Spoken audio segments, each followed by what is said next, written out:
Assalamu alaikum, everyone. My name is William. I am the Chicago chapter coordinator with American Muslims for Palestine, Palestinian American from Gaza based in Chicago. And then we have Brian McGinnis here with us, and I'll let him introduce himself. Hello, my name is Brian McGinnis, originally from Quincy, Illinois, and moved out now to Raleigh, North Carolina. I'm a firefighter, been doing that for 18 years, served 4 years in the Marines before that. Recently protested a war preparedness briefing in the Senate halls in D.C., and was thankful that my message came across to just reassure so many people that have been feeling the same thing, that they weren't alone or that somebody knew about it. So I did that, and now here talking with William. Thank you so much for being here and taking the time. As a Palestinian American from Gaza, especially, I want to thank you for your courage and your bravery, and for speaking on behalf of the American people, because majority of these people are against this illegal war, and we are against what Israel has been doing for decades. We're wasting our resources, our tax dollars, we're neglecting people domestically, and it took a Marine Corps veteran, a firefighter, to actually stand up and have the courage to say something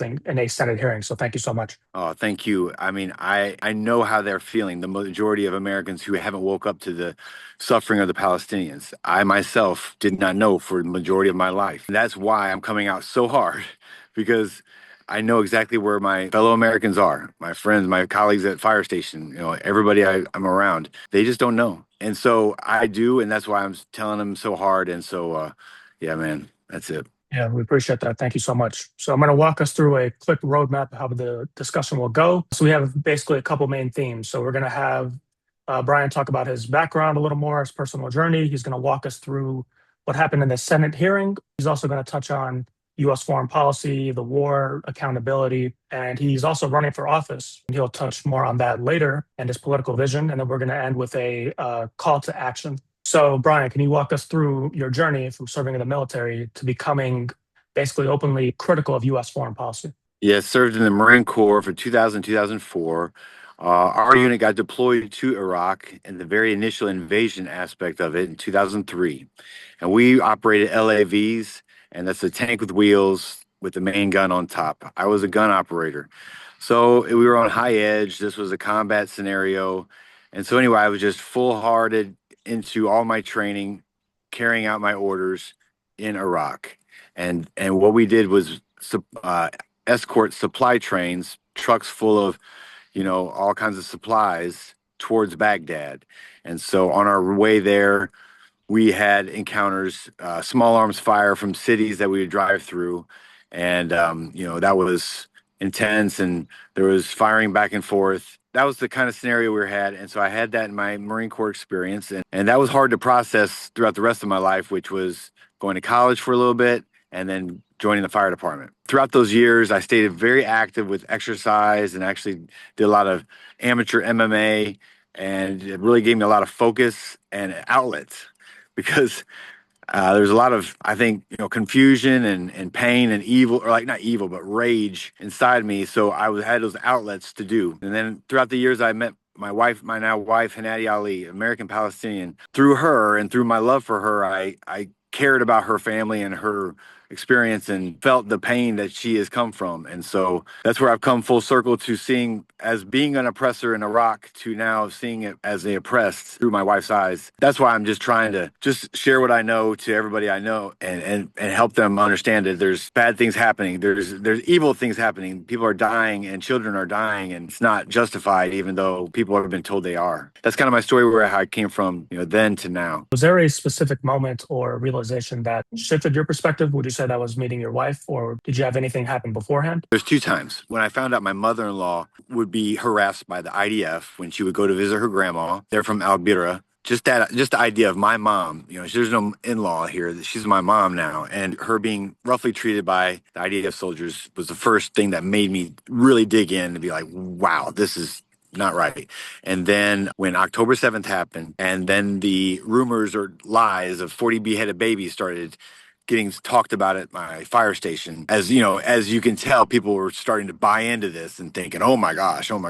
And then I got an email from Tom Tillis, our North Carolina senator, that said, bullet pointed all these lies and fake atrocities, like 40 beheaded babies, mass rape, whatever. You could see the propaganda machine just rearing up so hard, and it was overwhelming. So that night, could not contain myself, and I was just having a hard time dealing. And I told my captain and another firefighter, I was like, guys, can I just pause this movie and talk to y'all real quick? And I said, Israel's about to like go all out, and this is gonna be bad because the writing was on the wall. Israel was looking for an excuse, and they were manufacturing one right then and there. Sadly, I've had many episodes at the fire station where the guys are like, "Calm down, man." Calm down.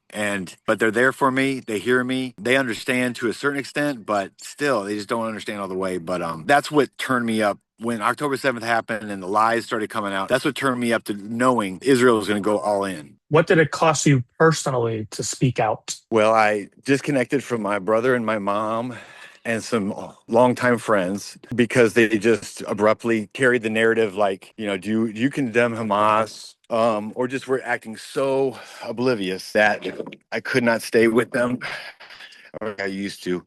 And then at the fire station, my outspokenness actually got me in trouble and like off the truck 5 months because they thought I made a post that was very angry and I was wearing my fire department shirt. And an anonymous person complained about me, so they had to follow their HR course order, and so they put me on leave for 5 months. And my job status was indefinite for a while. My job is indefinite right now too because I'm on administrative leave because of being charged with 3 counts of assaulting the officer, disturbing the peace, and resisting arrest. Yeah, so those are some of the costs. It's crazy to see you simply standing up for humanity and denouncing a genocide, denouncing apartheid, denouncing any war crimes would cost you so much. And you're on the right side of history. I'm glad that you're speaking out. And you've lost a lot, personal ties, family ties, and it probably hurts. It stings. So your work and your efforts will start to keep waking up ordinary people for them to see that you are on the right side of history. So thank you so much for speaking out. And I'm sorry that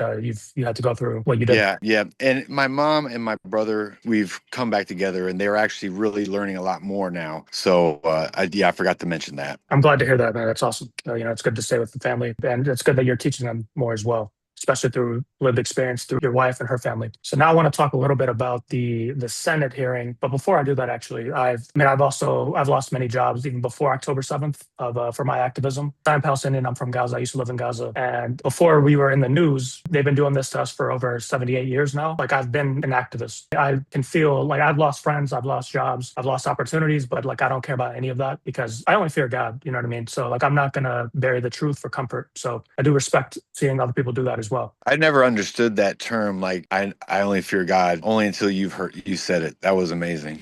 Thanks, man. No, we got to be courageous. There's nothing really don't care about like anything else. Like having lost a lot of family in Gaza, Israel killing my relatives for decades. Like there's no part of it that can sit here and be quiet and bury truth for comfort again. So I'm glad you're speaking out and doing what you're doing. It means a lot personally. Let's talk about the Senate hearing and like the public dissent. Basically, you want to take me inside the moment where you stood up during the Senate hearing. What pushed you to speak out? The 2 generals that spoke prior to my saying something mentioned nothing of Israel. Nothing. To hear leaders just talk like that when we've just heard the Western media talk like that, it was just the hair that broke the camel's back. Just like even the government, the military is acting as if nothing's happening in Gaza, nothing has happened in the Middle East, and Israel has nothing to do with anything. And so that's why I stood up and mentioned over and over, Israel is the reason for this war.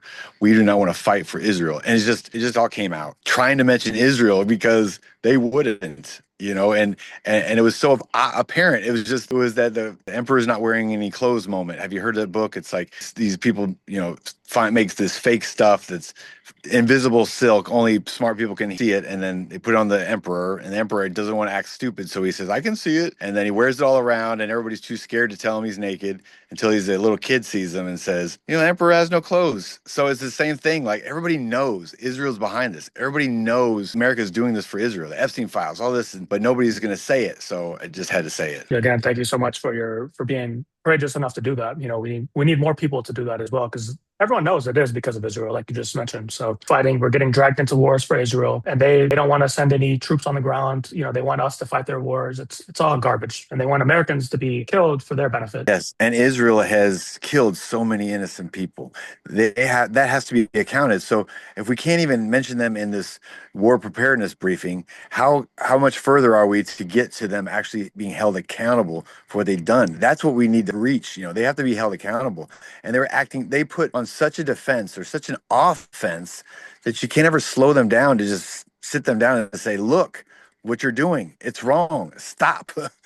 But so we just have to override just horrible, like steady continuation. Every day is more stressful because it just seems like the status quo is just continuing. No matter what the hot headlines are saying between Iran and Israel and America, like Gaza is still getting starved and are suffering, and then West Bank is being annexed, has been voted to be annexed, and the settlers are just getting more and more bold, and so all that just, and then Lebanon is just the day after the ceasefire, they bombed them for 160 bombs. I mean, it's just this is a status quo that keeps going, and so this is what it's horrible. So the fact that everybody acts oblivious to that is this outrageous thing. Yeah, 100%. So do you think your protest reflects a broader frustration amongst veterans today? Yeah, I think so. A lot of veterans that I think of the default mindset of veterans is like, I've served, I did my job, now I get to live happy and just sit back and enjoy life and don't think too much about what I did and just have a good time and whatever. So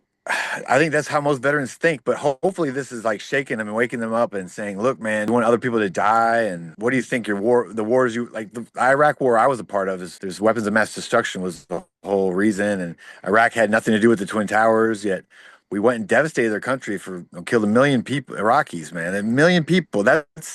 That's worse than Gaza. I mean, come on. So just realizing I was a part of that is really a hard deal. And I think and I know a lot of veterans kill themselves because they just can't handle what they were a part of and stuff. So it's just a mess. So we don't want to continue that cycle. Seeing the footage and like what's being leaked of what Americans did in Iraq has been terrible. And again, Americans were sent there for no reason, basically. There were no weapons of mass destruction. And, we devastated an entire country. A lot of innocent people were killed. There were little girls who were even raped. And it's disgusting.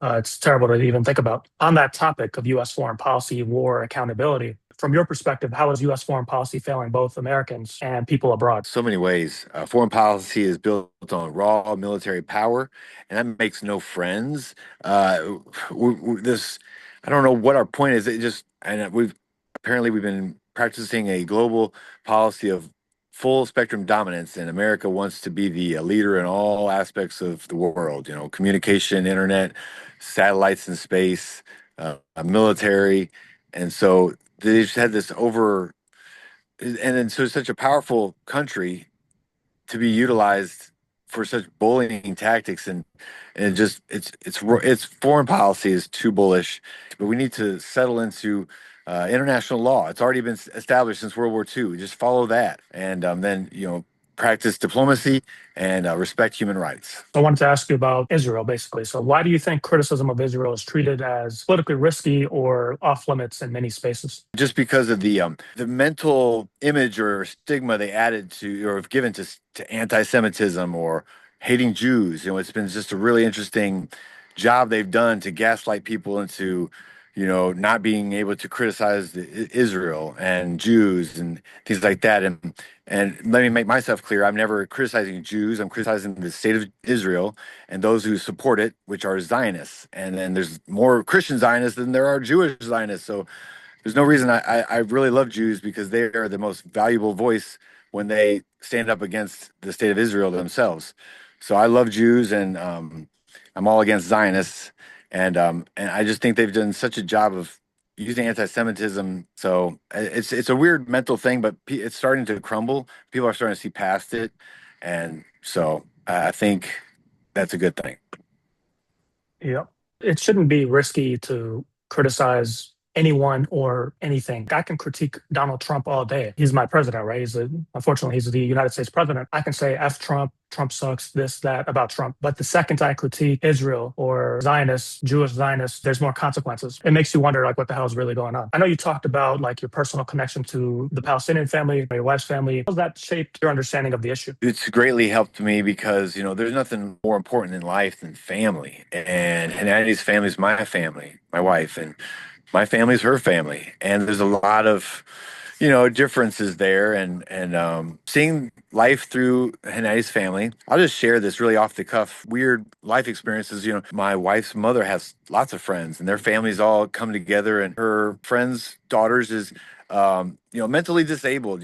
She has certain mental disability, And I just feel like who could hate that? Who could hate a person so sweet and she's so beautiful and so nice, and yet people hate the idea of who she is because they just hate Arabs, they just hate Palestinians, and it's impossible. I don't believe somebody could hate her. She's so perfect. So that's why I'm just trying to tell people the choice of hate in this situation anywhere is not the right idea. So I have a question about U.S. accountability. What does real accountability look like when it comes to U.S. support for foreign governments? Follow Israel, the for example. Yeah, just follow the law, man. This has to be tried in court and all the charges be investigated and applied and see what happens. I mean, that's it. Just do that. But they're dodging this whole administrative process. And we know everybody knows Bibi had charges before the war, and he's dodging those. Trump has had a litany of charges. And these Epstein files are so damning that we just need to follow the law and actually investigate things. People create distractions to get the public to forget about their personal corruptions and bribe charges and whatnot. So you're right on the money. Let's talk about you running for office and your political vision. So why did you choose to run for office with the Green Party? Well, I was trying to, it was a very personal matter.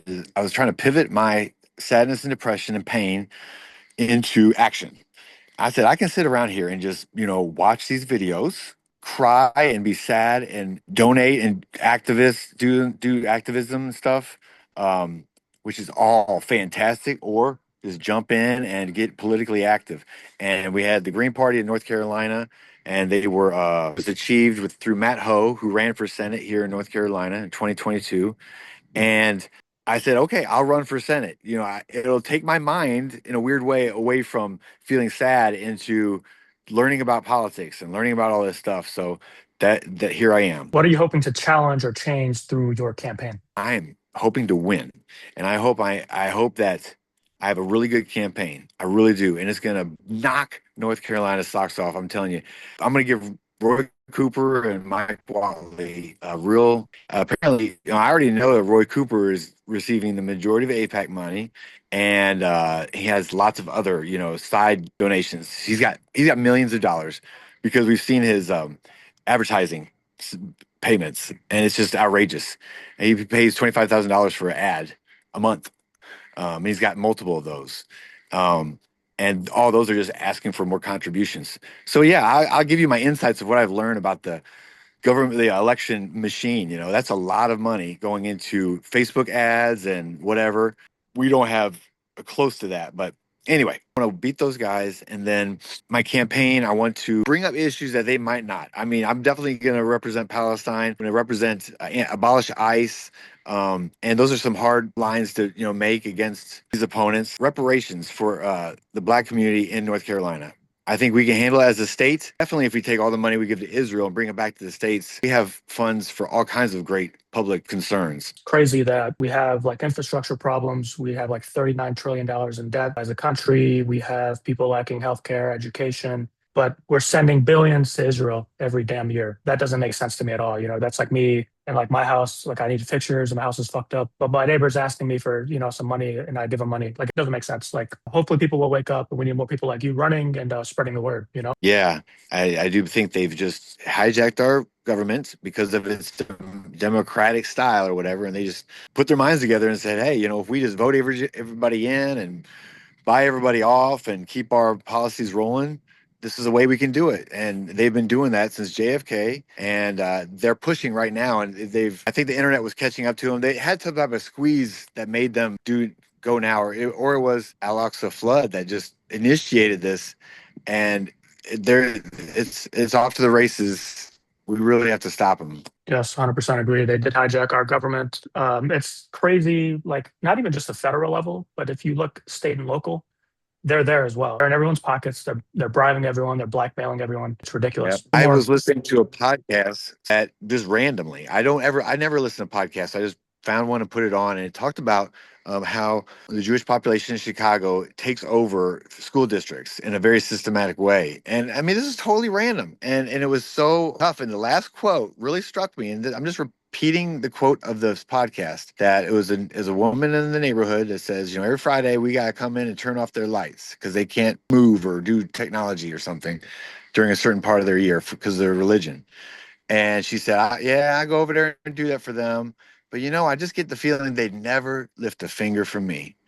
And that was a quote that they said on this podcast. I'm just repeating that. So I thought that was very interesting. I think it's like Saturdays, or there's like a day of the week that Yeah. they're not allowed to use electricity, but they still do Yeah. through, Oh, yep. And the whole point of that was that they can really conjure up lots of votes for school districts, and they win. They take over areas through school district voting. Oh, 100%. Yeah, they do that with everything else too.